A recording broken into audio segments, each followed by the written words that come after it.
Hey, it's Captain Matt, Boater's Secret Weapon, and let's talk anchors.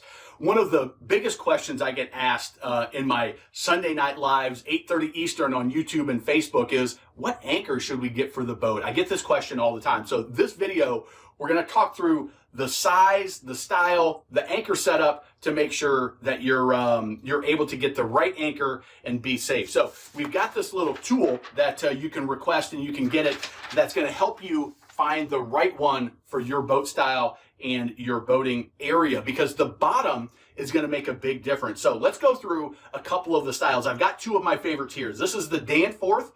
Fortress is a brand that we offer on the site, but it's a fluke style that is going to dig in with these big old flukes. It's going to dig into the bottom, and then the chain on the end, as your boat bobs up and down, that chain's going to go up and down, but it's going to be held nice and tight there. Now, this fluke style, it's going to be great. It's going to work in weeds pretty good. It's going to work in rocks okay, clay, mud, sand, and it's going to do really well in current. The box anchor. The box anchor is kind of your universal, easy to deploy anchor. There's a couple of advantages that it has. Now, the box anchor, it's going to work in weeds, work in rocks, clay, sand, mud, and current. One of the advantages is you don't need the anchor chain. So you don't need that 5+ foot of anchor chain that's going to allow it to hold down. This is a significantly heavier anchor, but you can see those big spikes on the end. Even if it flips over, either way, it's going to dig in real nice and tight. It does fold down. So you just pull this lever and now it will fold up. Make sure that it's easy to stow. On a pontoon, it fits well under a front seat. On some of the bow riders and some of the more traditional anchor lockers, this style isn't going to fit in. So you want to check that before you go buying this style of anchor. You get it set up and now it locks in. Now, because of the extra weight of this anchor, you aren't going to need that anchor chain. You can just shackle it directly to your anchor rod. And I suggest 100, 150 feet of anchor rod. Another benefit of the box style is it doesn't require as much rod. On the Danforth and most anchors, you're going to need 5, 7 to 1. So if you're in 10 feet of water, 50 to 70 feet of anchor rod out.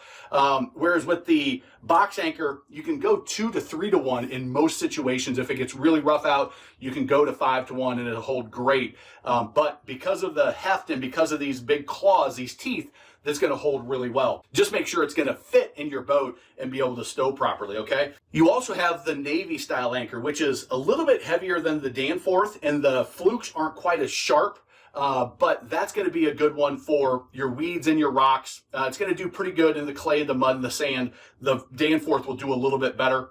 It's similar shape, although the shank isn't quite as long in most situations, and you still need the chain. You've got your plow and your Delta anchor, which is probably my third favorite, and the right one for some of the bigger boats. If you have a windlass, that's going to be a great option. It looks great sitting on the off the bow of your boat, and it's also going to work well in the weeds. It doesn't do so great in rocks, but it's clay, mud, sand, and in current, it does really well. Again, you're going to want to be at the 5 to 7 to 1, really bad conditions, 10 to 1, or if you're overnighting, 10 to 1 with that chain setup on the bigger boats, maybe even a full chain setup if you're over, let's say 35, 40 feet, something like that. Then you have the river anchor, which is really, if you're operating in a river, a good way to go. It's going to do okay in the rocks and the weeds, and it's going to do really well in the current. And then if you're at the sandbar, the anchor pole, or the slide anchor or spike anchor is going to be a good option. Now, when it comes to the weight, it's really going to depend on the size and the weight of your boat. Again, go back to this tool that we offer that's going to give you those pieces of information. But as you're choosing your anchor style, think about what type of bottoms am I typically going to be in? What does my anchor stowage situation look like? And what size boat do I have? That's going to get you to the right style. Then you can choose the right size. Then you can choose, do I need the chain or do I not? The only one you don't need the chain on is the box anchor. Your anchor rod can be a nylon type like this here. I really prefer, because I like it's easier to work with the 3-strand.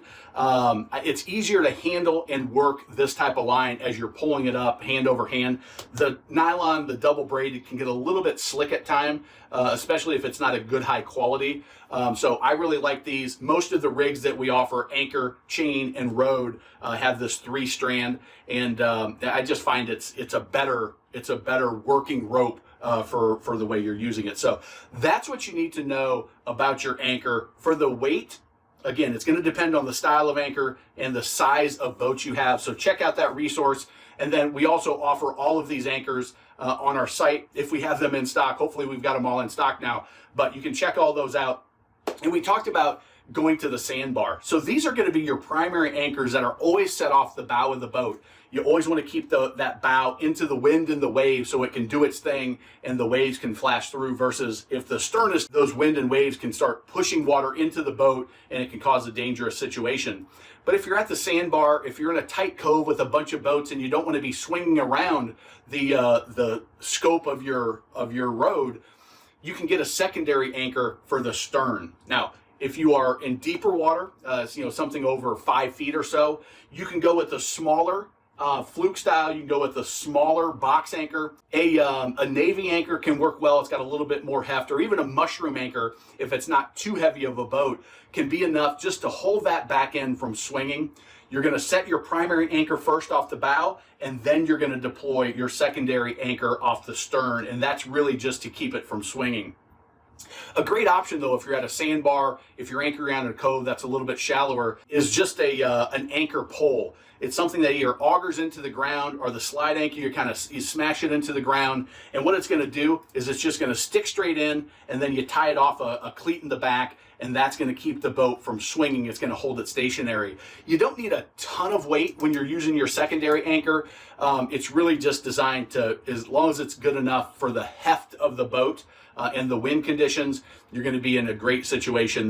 We have some great ones on the site, but that's a really nice way to go. And again, if you've got that one set up always for the stern, you're going to be able to keep your boat exactly where you want. If you struggle anchoring, we talk about how to anchor your boat in some of our training programs. You can check those out. The Best Boat Captain, Boating Amplifier Toolbox, and the Confident Coastal Boater. Depending on your situation, one of those may make sense. But get the right anchor. Not only is it for making your boating more enjoyable, but there's also a safety aspect. If your boat breaks down, you're dead in the water, it can be a dangerous situation.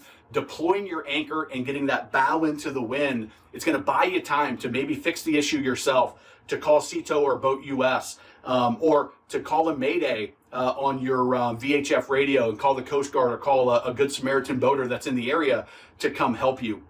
It's going to keep you from being pushed into the shore, pushed adrift, and maybe getting in a dangerous situation, a beam of the seas. Having that anchor out could be the difference between making the situation worse and buying your time to easily react, resolve the issue, and get back to land safely. Thanks a lot. And again, all that information is down below. You can check out all of our anchors and our anchor rode and our anchor chain. We'd love to have you support the channel with all the information we provide. Remember, life truly is better on a boat.